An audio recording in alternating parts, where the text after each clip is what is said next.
это, вне всяких сомнений, самое важное видео на моем канале. Единственное видео, во время которого моя челка должна выглядеть прекрасно. И спустя час манипуляций она разворачивается просто в 4 стороны света.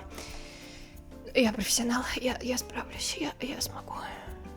Итак, у осторожного зрителя может возникнуть вопрос: а какова ваша экспертиза как человека науки в данной классификации? Дамы и господа, да будет мне порукой история собственной головы. Я сжигала скальп ради этой квалификации, так что не переживайте, вы в надежных руках. Хоть моя челка говорит об обратном. Что ж, дано нам на растерзание. Головы 21 гонщика, потому что Север помнит Джона Дуэна. Каждый трепетно любим мною по разным причинам. Классификация стандартная, все по ГОСТам интернета. Давайте разберемся с буквами снизу вверх. F. Здесь мы будем складировать объективное фу. D. Это доработка образа приветствуется. C. Это сильное заявление. Я могу быть не согласна, но выбор вызывает во мне уважение. B. Это база. Все красиво, без вау, но как надо.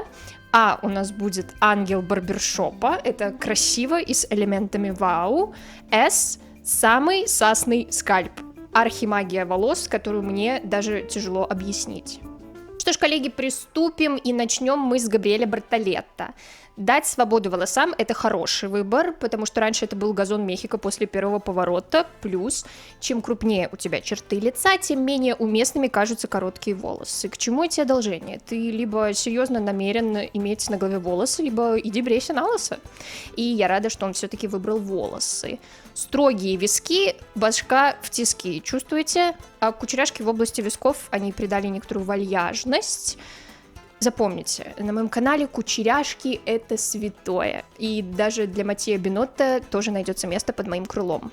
А Бартолетто — это база.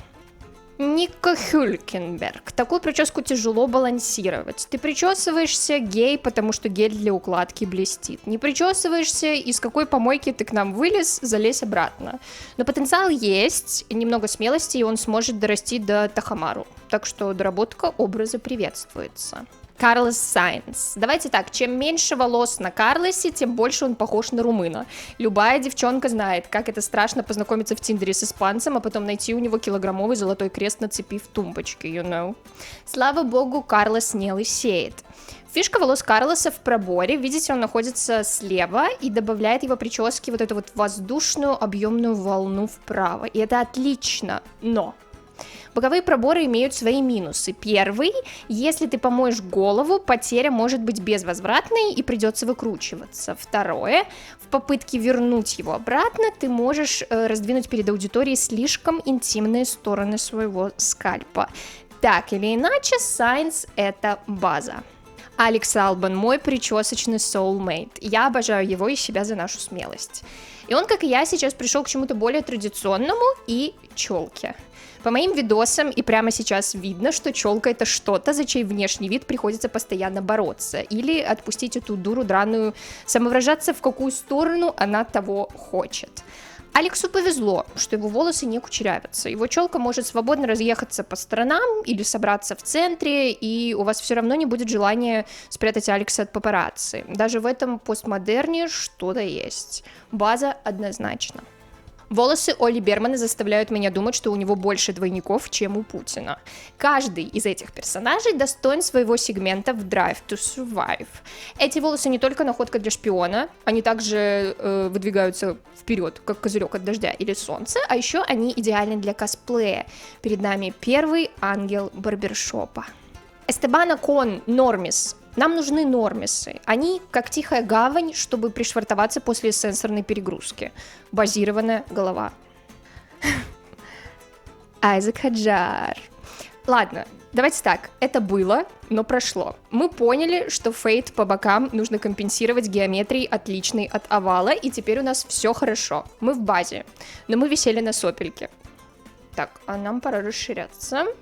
Юки Цунода сделал лучшее, что мог со своей головой, даже с учетом того, что отросшими волосы выглядят как шлем Олмеков.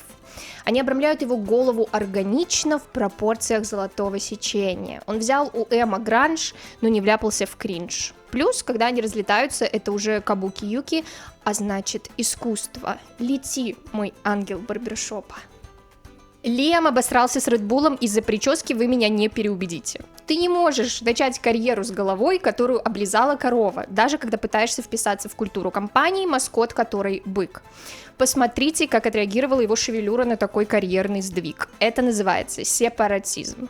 Его волосы требовали независимости от этого решения, и только когда он вернулся в Racing Bulls, они расцвели с новым шиком. И Лиам счастлив. Базовая история.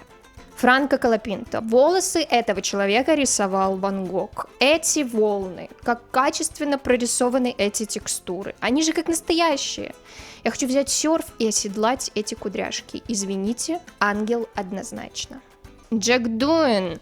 Ситуация в Альпин воняла с самого начала, поэтому он на всякий случай держал в кармашке прослушивание на роль в слово пацана. Из этого в это. Простите, но его голова осуществила полноценный транс-переход. Ситуация отросла и стала лучше, теперь это зубная щетка с мягкой щетиной из нано-шелка. Сильное заявление, согласны? Льюис Хамильтон. Однозначно, на голове Льюиса много кожи. И чем дальше он в Феррари, тем больше места отвоевывает кожа на его голове. В данном случае баланс с бородой – отличное решение, как и косички. Кстати, мужчины заплетать косички – это уважаемо. Длинные волосы во все времена были признаком духовной силы у мужчин. Если они их мыли, конечно. База.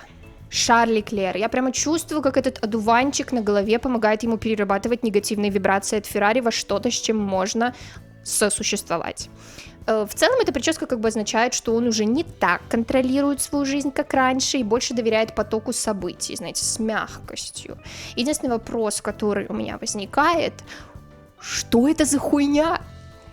Голова Шарля Леклера – небинарная персона, и это нужно свести к гармонии. Вверх – нежность мироздания, низ – гасконец начала. Остаться должен только один, но пока все так, голова идет к ангелам, а борода – это однозначно фу. Пьер Гасли демонстрирует эталонную линию волос. Я смотрю на это и чувствую, что все под контролем до последнего наномиллиметра. Все в порядке. Можно расслабиться. Сейчас волосы отросли, но суть не изменилась. Эта линия волос заставляет мышцы моего тазового дна разжаться. Вот в такой мы безопасности. И если пойдет дождь, мне будет где спрятаться. Конструкция каркаса позволяет. Но такое способен только ангел барбершопа. Фернандо Алонсо. Большому человеку большой лоб и кошачьи ушки, натянутые на череп. Насколько я могу судить по фотографиям, волосы больше подвержены сухости и потере блеска. Рекомендуем доработку уходовой косметикой. Лэнс Стролл. Мне очень нравится, что спереди его волосы берут от жизни все и оформляются в челочку вниз, и при этом стоят антеннами вверх. Этакий помпон на лбу, и это очень сильное заявление. Кими Антонелли. Это же ангел! Нет, серьезно. В этих кудряшках играет свет. Возможно, этот эффект достигается за счет того, что солнце выпаливает его пряди, как будто это божественное милирование. Они прекрасно дополняют кепку, и даже когда они лежат в хаосе и беспорядке, этот хаос — искусство. Лети к своим, моя Буся. Я надеюсь, Джордж Рассел платит своему стилисту много, потому что этот человек заслуживает каждую копейку. Чтобы родилась дива, Гоша должен был умереть. Упокой Господь его пацанско-славянскую душу. И даже когда он похож на таракана из «Людей в черном», или это просто взрыв на фабрике Барилла, все равно это не выглядит убого. Браво! Работал маэстро. Макс Ферстаппен, светлорусый нормис, что тут еще скажешь? Золото полей, колосящийся под солнцем хмель. Знаете что, этой голове некогда выебываться, она занята победами. Но когда волосы немного отрастают, они делают хоба, а мне больше ничего и не надо. Это же ангел! Ландо Норрис. Я иссякла, у меня фантазия не стоит на эту прическу, требуются новые креативные решения. Итак, Оскар Пиастри. Я так и не смогла объяснить себе почему, но я хочу жить в этих волосах. Они же вроде как нормис, да? Но при этом я клянусь вам, этот каскад пахнет звездами и теплым молоком с медом. Они вроде как нормис, но у них есть характер. Они уверенно растут вверх и при этом нежно спускаются вниз, не навязывая вам своего мнения.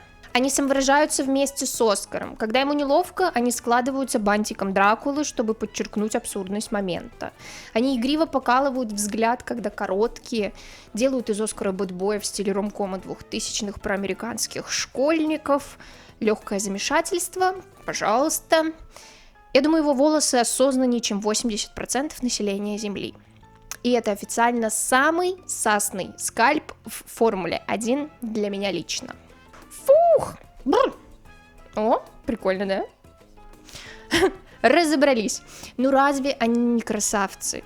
Почти все. А кто, по вашему мнению, самый сасный скальп? Делитесь, пожалуйста, в комментариях. Я всех целую. Всем пока и непосеченных кончиков.